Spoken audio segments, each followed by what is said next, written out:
Hey guys, it's Claire, and in today's video I'm going to be doing a keto update and a TTC update as well. So I'm just going to jump straight in and talk to you guys about week 2 of being on keto.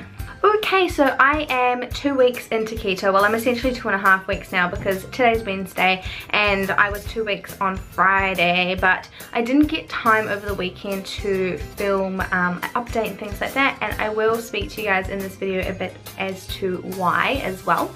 But first of all, the first part of this video I'm going to talk about how my week 2 on keto has gone, and then in the second part I'll talk to you guys about more of a TTC update.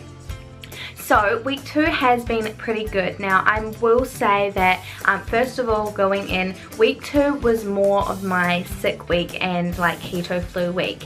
I found that in week 2 I had a few more upset stomachs and a few more days of feeling a little bit worse for wears. It would be kind of like alternating days. I'd have a day where I feel a bit crappy and then the next day I feel amazing.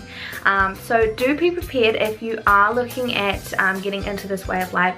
You have to give it at least 2 to 3 weeks to really see the benefits, because your body is completely adjusting. It's like going on any kind of diet. You do have to expect that your body is completely changing the way that it runs. You're actually switching from running off sugar or glucose to running on fat in your body. So it's a huge adjustment and you really have to give your body time. But I just wanted to let you guys know so that if anybody is watching my videos and is considering starting it or has started it, don't get thrown off by the fact that you will be feeling crap for the first couple of weeks. Not every day, but there are definitely going to be days where you felt crap. So for me, and it goes as well without saying that no diet is a one size fits all. So you really need to see what works for you, and if you need to make any adjustments, make sure that you make them. For me, I needed to increase my protein slightly and slightly reduce my fat. So I'm still eating below 20 grams of carbs every day, and I've been really good at sticking to that.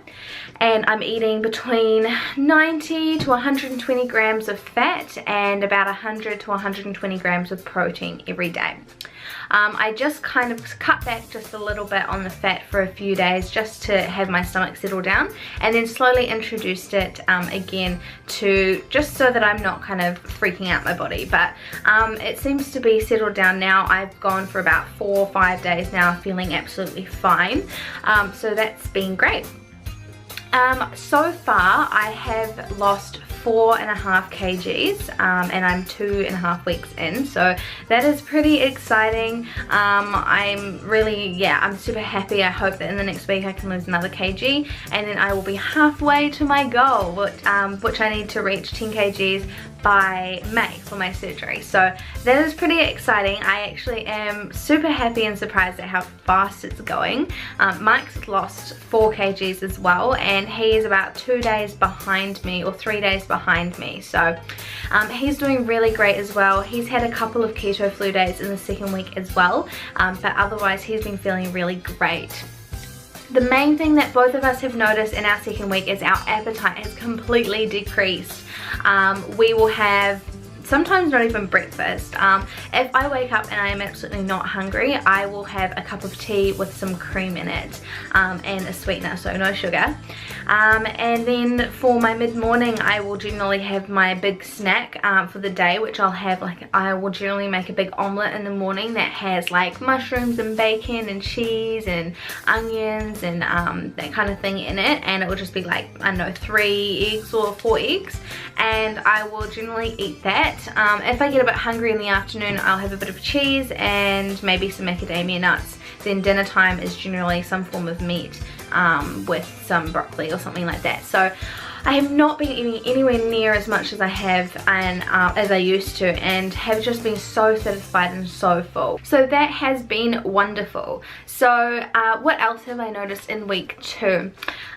So both me and Mike have gone on to PPMP, which is potassium phosphate and magnesium phosphates. Again, if you're looking at this way of eating, you do want to be sure that you are getting electrolytes in potassium and magnesium, because you are cutting out food from your diet. And even though you are going to be eating, you know, vegetables that are grown above ground, so no root vegetables because they are quite starchy and carby, but also meats and things like that. As I mentioned in my video before where I've talked about magnesium, it is depleted from our soil, so it is quite difficult to get it. And obviously when you're not eating fruit, especially things like bananas, it is difficult to get potassium in as well. So it's great always to take a supplement to help you. And then obviously because you're drinking a lot of water, and when you go into ketosis, your body doesn't retain water like it does when you eat carbs, so you can get dehydrated. So it's really important to drink a lot of water and supplement potassium and magnesium. So that's something that we learned this week and have done it. And if we're feeling a bit crappy, we just add a sprinkle of some sea salt to our water, not enough to taste it, but just a little pinch, and that generally helps us to feel better as well. So that's been really good too. So pretty much overall for week 2, have been feeling great. The other thing that I introduced into week 2 as well is I've been doing Bikram yoga. My friend Caitlin and I from the Goobers, you should go check out her channel, I'll leave a link down below, but we have been going to Bikram yoga for the last, I think, about 1.5 weeks now, and it's been awesome. It's so hard, it's extremely hard, and I kind of feel like it's getting harder every time I go, but it's just a real mental game. But it's been good. I've been detoxing a lot, but again, I just have to make sure I'm increasing my water consumption and my electrolytes, because I am sweating a huge amount in those classes. So that's been great as well, and I'm signed up for a 30-day thing, so I'm trying to go as many times as I can in 30 days. So overall week 2 has been pretty good. My energy levels have completely picked up since kind of finishing week 2 heading into week 3. So I really feel like now I'm really starting to reap the benefits of it as well. So it's been great. But now I'm going to jump into the TTC side of things. So pretty much on Thursday I ended up having to go to the hospital because I was having a lot of sharp pain in my right side, just like in my hip bone, but kind of in a bit more, and they thought that it could have been my appendix, so they wanted me to go to the hospital just to rule out that that's what it wasn't. And I had blood tests and a urine test, and they determined that it wasn't my appendix. So I left the emergency room because I'd been there for 7 hours and wasn't being seen. So I asked if it was okay if I went to my doctor, and they said that it was fine because it wasn't my appendix. So I went to my doctor and I needed to get an ultrasound done, and they were able to just determine that it's just my PCOS and that I had a cyst that was obviously causing me some pain. But there's not really anything I can do about it because I'm not going to go on any hormonal medications at all for my PCOS. But everything seems to have settled down, so it must have just been some kind of random flare-up for whatever reason. But I have noticed that I have had a lot less endometriosis pain since being on the keto diet.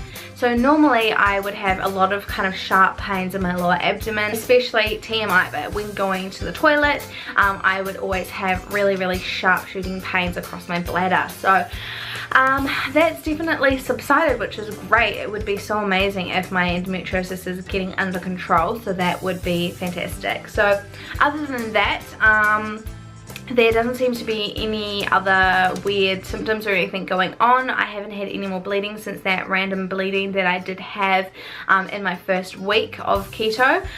So I kind of just feel like my whole system's done a reset, and I would be really excited to see when my next cycle starts, if it's going to be like a normal length or if it's going to go back to being, you know, 30 to 45 days. So it will be good to see. But that is pretty much it for this week's update. I hope you guys have been enjoying the keto cooking videos that I've done. I have a really fun keto cooking collab coming up, which I'm really excited to share with you guys, and I have a few other video ideas in mind as well. So I've got a lot of stuff coming, so definitely stay tuned for that. Also, I'm going to include a bit of not a weigh-in, but another progress shot, just to see and compare between first week if any noticeable weight loss. So I'm going to include that at the end. Just give this video a thumbs up if you enjoyed it, and don't forget to subscribe if you're new. I do post videos here every Monday, Wednesday and Friday, and I will see you guys on Friday. Bye!